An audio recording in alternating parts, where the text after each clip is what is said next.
अस्सलाम वालेकुम नाज़रीन, उर्दू टीवी चैनल में खुश आमदीद। व्यूअर्स, ड्रामा सीरियल मोहब्बत तुझे अलविदा की एपिसोड 11 में आप देखेंगे।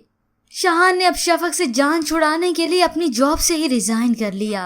वो उसे रोकती रह गई, अपनी मोहब्बत के वास्ते देती रह गई, मगर शाहान फिर भी न रुका। और फिर इस सब के बाद शफक शाहान को कॉल करती है कि मुझे तुम्हारी मोहब्बत न मिल सकी तो मेरे जीने का क्या फायदा, मुझसे आखिरी मर्तबा बात कर लो।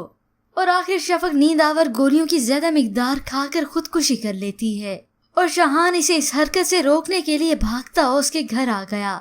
वजाहत साहब को अपनी बेटी के बारे में कोई खबर नहीं। वो शाहान को बताते हैं कि अपने कमरे में है।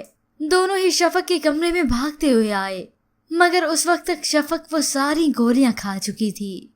उसे इमरजेंसी की सूरत में अस्पताल लेकर आए तो वजाहत साहब गुस्से से शाहान से कहते हैं, अगर मेरी बेटी मर गई तो तुम इसके जिम्मेदार हो, उसकी मौत की जिम्मेदार तुम हो। शाहान अब शफक की वजह से बहुत ही परेशान है। और फिर कुछ ही देर बाद आखिरकार शफक को होश आ ही गया। कुछ वक्त के लिए उसके वालिद तो परेशान हो गए थे। उनकी बेटी खतरे से बाहर हुई तो वजाहत साहब को कुछ सुकून आया। उनका तो सब कुछ शफक ही है। जिसके बाद आखिर वो शाहान के घर आते हैं और उसके आगे हाथ जोड़कर कहते हैं, प्लीज मेरी बेटी को अपना लो, वरना वो तुम्हारे बगैर मर जाएगी। और उल्फत भी अपनी जिद पर वैसी की वैसी डटी है।